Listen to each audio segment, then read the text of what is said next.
आजचा हा गरमागरम सांबर आणि कुरकुरीत मेदूवडा बनून तयार आहे। नमस्कार, मी शीतल मॉम्स किचनमध्ये आपले मनपूर्वक स्वागत करते। अत्यंत आवडीचा पण घरी बनवायला कठीण वाटणारा हा मेदूवडा बनवायला अगदी सोपा आहे, कारण बनवताना छोटे छोटे गोष्टी समजून घेतल्या तर हा छान चविष्ट असा मेदूवडा आणि सांबर बनून तयार होतो। तर लगेच सुरुवात करूया। इथं मी सांबरसाठी 1 वाटी तुरीची डाळ घेतलेली आहे, हिला स्वच्छ धुवून घेतली आहे। तर लगेच बाकीचं साहित्य बघूया। तर इथं मी 1 टमाटर हा जाडसर कापून घेते आहे। त्याचबरोबर इथं मी 1 कांदा सुद्धा लांबट कापून घेते आहे। इथं हे दोघं कापून झाल्यानंतर गॅसवर मी कुकरमध्ये पाणी गरम करायला ठेवलेलं आहे। 1 वाटीला साधारण 1.5 वाटी मी पाणी गरम करायला ठेवलेलं आहे। यात लगेच तूर डाळ ही टाकून घेते, त्यासोबतच टमाटा कापलेला टाकून घेते आहे आणि कांदाही टाकून घेते। आता याला मिक्स करून घेते आणि कुकरचं झाकण लावून साधारण मीडियम टू लो फ्लेमवर 2 ते 3 शिट्ट्या काढून घेते। तोपर्यंत मेदूवड्यासाठी लागणारी डाळ बघूया। तर इथं मी अनपॉलिश अशी उडदाची डाळ घेतलेली आहे, साधारण 250 ग्रॅम डाळ आहे। तर ही डाळ आपल्याला साधारण 4 ते 5 तास आधी भिजत ठेवायची आहे। इथं मी ऑलरेडी माझी डाळ मी इथं भिजवून ठेवलेली होती। जर तुमच्याकडे जास्त वेळ नसेल तर कोमट पाण्यात ही डाळ भिजली तरी 1.5-2 तासात बनून तयार होते। तर बघा, अगदी बोटाने तुटेल अशी ही डाळ भिजून तयार झालेली आहे। आता यातलं मी पाणी काढून घेते। इथं डाळमधलं सगळं पाणी निघून गेलेलं आहे। तर आता आपण ही डाळ वाटून घेऊया। तर इथं मी मिक्सरचं लहान भांडं घेते आहे, यात डाळ ही लवकर वाटून तयार होते। तर मी मिक्सरच्या भांड्यात डाळ ही टाकून घेते। आता ही डाळ आपल्याला वाटत असताना अजिबात पाण्याचा वापर करायचा नाही आहे। जर तुम्हाला गरज वाटलीच तर छोटा चमचा 1-2 टाकू शकतात, पण त्यापेक्षा जास्त नको।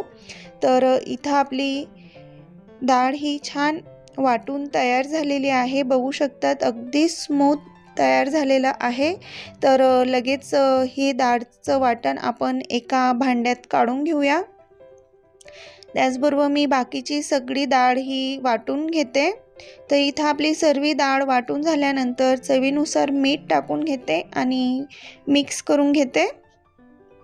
हे डाळचं वाटण आपल्याला साधारण 5 ते 6 मिनिटं एकाच डायरेक्शनने अशा प्रकारे मिक्स करत राहायचं आहे, म्हणजे हे पीठ हलकं होतं।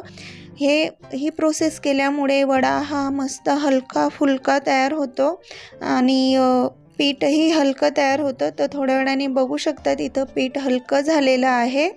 तर आता आपण याला साईडला ठेवूया आणि सांबार बनवायला घेऊया। तर इथं कुकर गार झालेला आहे आणि डाळ बघा अगदी मस्त शिजलेली आहे। एका रईच्या साहाय्याने हिला घोटून घेते।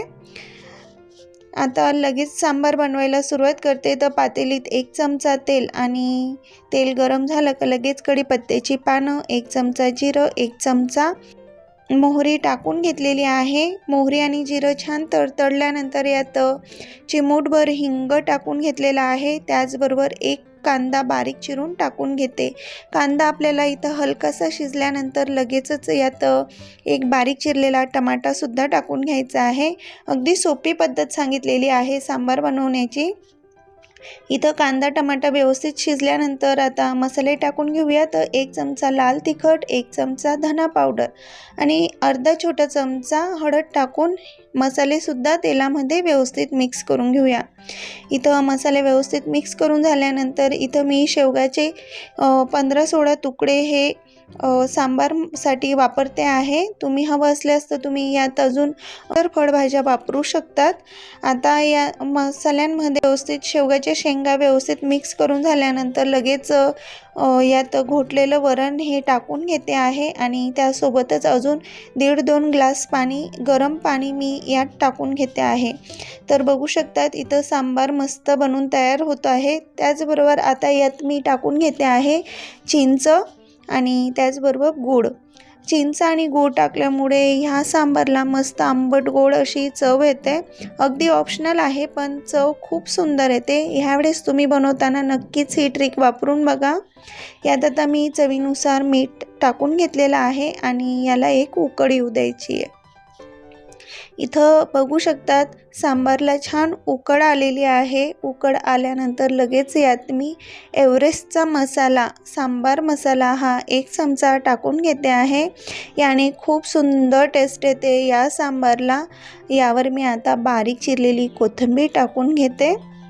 तर परफेक्ट इथं आपला हा सांबार बनवून तयार झालेला आहे. तर गॅस बंद करते आणि आता मस्त गरमागरम कुरकुरीत असे मेदू वडे बनवायला घेते. तर मेदू वडा बनवण्यासाठी इथं मी एक जाडीचा चमचा घेतलेला आहे, जो साधारण आपण तळण्यासाठी वापरतो.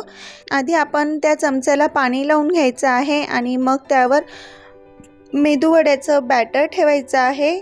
अशा प्रकारे त्याला चमच्यावर पसरून मधोमध एक होल करायचा आहे आणि व्हिडिओमध्ये दाखवते त्याप्रमाणे हलक्या हाताने आपल्याला तेलात सोडायचं आहे. इथं तेल हे कडकडीत गरम असायला हवं आणि जेव्हा मेंदू वडे आपण तेलात सोडतो तेव्हा गॅसचा फ्लेम हा कमी असायला हवा, म्हणजे मेंदू वडे हे व्यवस्थित तळले जातात.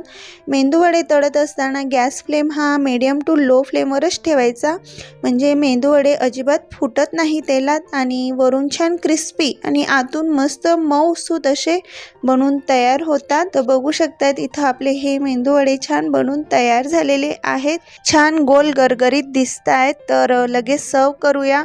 गरमागरम सांबार सोबत हे मेंदू वडे खूप चविष्ट लागतात. मस्त वरून क्रिस्पी आणि आतून अगदी मऊ. तुम्ही इथं बघू शकतात अगदी करकरीत असा आवाज येतो आहे आणि अगदी स्पंजी असे झालेले आहेत. फोडून बघितल्यानंतर बघू शकतात अगदी मऊसूत असे हे मेंदू वडे बनून तयार झालेले आहेत. कशी वाटली ही रेसिपी कमेंट्स करायला अजिबात विसरू नका. रेसिपी आवडली पटकन लाईक करा. भेटूया नवीन रेसिपीसोबत. तोपर्यंत धन्यवाद.